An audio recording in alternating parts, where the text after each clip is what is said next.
नमस्कार दोस्तों, आप देख रहे हैं मेरा सोशल साइट और मैं हूं आपके साथ में नरेश सन्नऊ।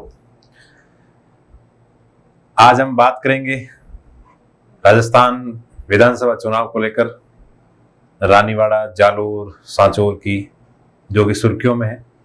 आज सांचौर में अल्पसंख्यक समुदाय की एक बैठक आयोजित हुई। पीर की जाल स्थित जो दरगाह है वहां पर यह बैठक आयोजित हुई और वहां पर मुस्लिम समुदाय के लोगों ने एक निर्णय लिया कि कांग्रेस के पीसीसी सदस्य पूर्व प्रधान डॉक्टर शमशेर अली को बहुजन समाज पार्टी यानी कि बसपा से चुनाव लड़ाया जाएगा। सुखराम बिश्नोई के बहुत ही खास माने जाते थे डॉक्टर शमशेर अली, लेकिन उन्होंने हाल ही में बगावत की और कहा कि हम लोग, हमारा जो सांचौर में जिस तरह का सम्मान मिलना चाहिए था वो नहीं मिला और उसको लेकर हम अलग से चुनाव लड़ेंगे। और उन्होंने एक दो तीन जातियों को साथ में जोड़कर और इस तरह का एक फैक्टर बताया कि उस फैक्टर से हम जीत रहे हैं। कहा जा रहा है कि देवासी समाज के अमराराम देवासी हैं, वो उनके साथ में है। और आज भी एक वीडियो सामने आया था जिसमें कुछ देवासी समाज के युवाओं ने भी वो कहा है कि हम लोग इस बार डॉक्टर शमशेर अली के साथ में हैं। हालांकि उनके कथन को हम पूरी समाज से नहीं जोड़ सकते, लेकिन जब संख्या 10 से ज्यादा हो जाती है तो फिर समाज विशेष को जोड़ा जाता है।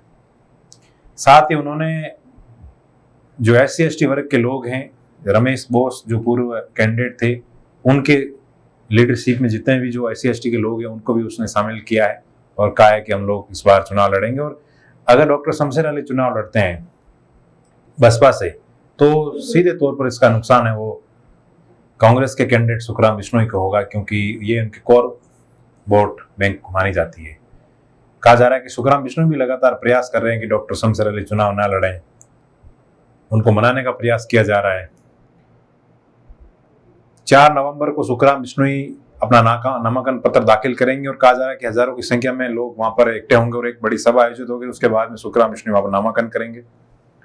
देवजी पटेल ने भी कल एक कार्यकर्ताओं की बैठक आयोजित की थी और उसके अंदर सारे कार्यकर्ताओं को एकजुट कर उनको मैसेज दिया था कि भारतीय जनता पार्टी की सरकार को राजस्थान में लानी है और इसके लिए सांचौर से जो कैंडिडेट हैं देवजी पटेल को जीता कर भेजेंगे तो पूरे प्रदेश में कांग्रेस की सरकार, भाजपा की सरकार बनेगी। इसको लेकर उन्होंने आह्वान किया और जो भाजपा के जिलाध्यक्ष हैं शरण सिंह राव, उन्होंने भी सारे लोगों को एक जिम्मेदारी दी है कार्यकर्ताओं की, आप ज्यादा से ज्यादा लोगों को लाएं और भीड़ इकट्ठा करें और एक माहौल क्रिएट करें। देवजी पटेल के पक्ष में अभी लोगों का जो रुझान है वो लगातार धीरे धीरे बढ़ता हुआ जा रहा है। अब उनका कारवां है वो आगे बढ़ रहा है, कुछ लोग उनसे नए जुड़ रहे हैं। जीवाराम चौधरी और धनाराम चौधरी की मां पंचायत के बाद में काफी संख्या में जो लोग हैं वो उनकी ओर रुख करना उन्होंने शुरू कर दिया है। तो 6 नवंबर को सोमवार को देवजी पटेल नामांकन करेंगे।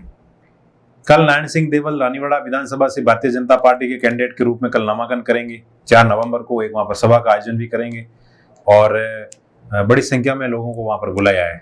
साथ ही कांग्रेस के कैंडिडेट रतन देवासी की बात करें, रतन देवासी भी कल नामांकन करेंगे, लेकिन रतन देवासी इस बार सादगी के साथ में पेश आ रहे हैं। ये एक इस बार देखने को मिल रहा है। हमने कल भी उनको कवर किया था जब यहाँ पहली बार आए थे।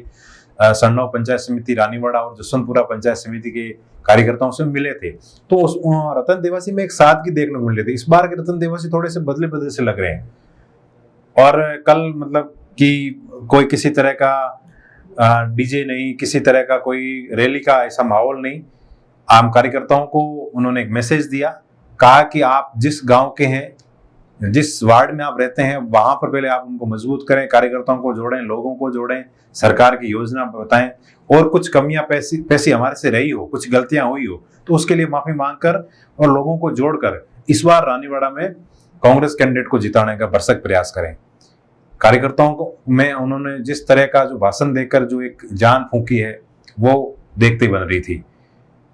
कल जब नामांकन करेंगे तो भी रतन देवासी ने साफ स्पष्ट कर दिया है कि कल भी सादगी के साथ वो नामांकन पत्र दाखिल करेंगे।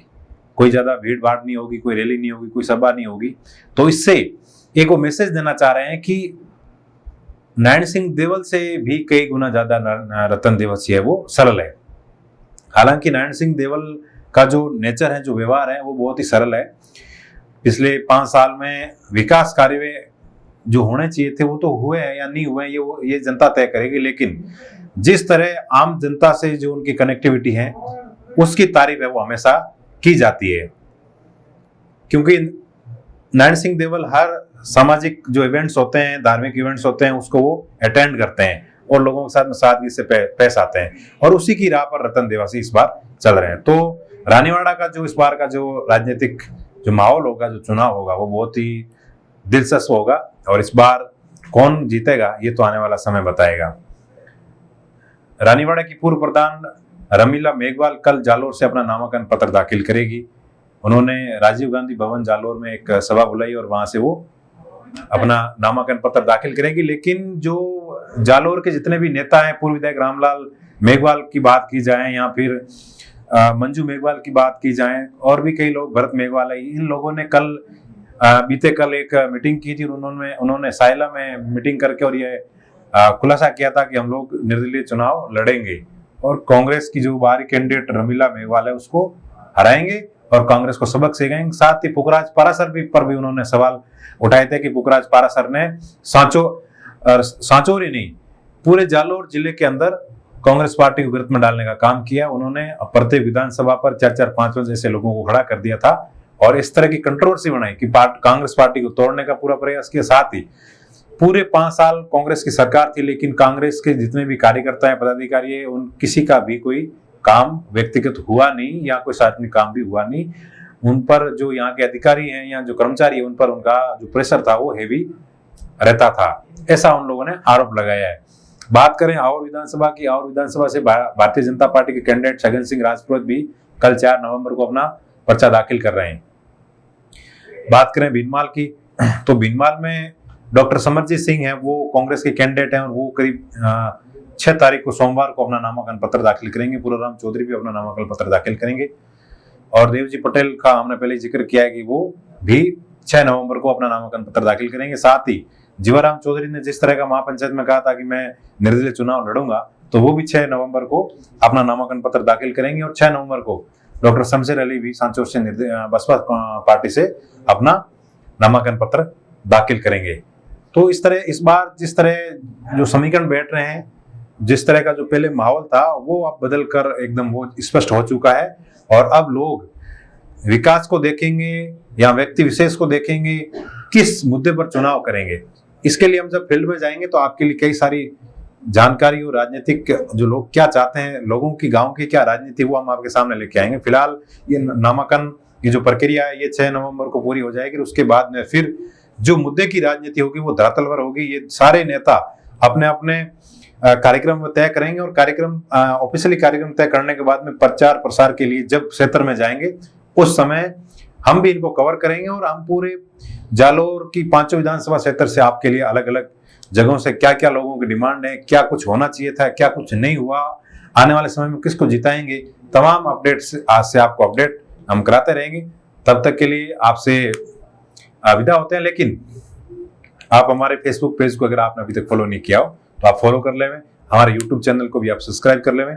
साथ ही आप हमें ट्विटर एक्स पर भी देख सकते हैं, जहां पर हम आपको लेटेस्ट अपडेट है वो अपडेट कराते रहते हैं। साथ ही हम इंस्टाग्राम पर भी हैं, तो आप वहां भी हमें फॉलो कर सकते हैं।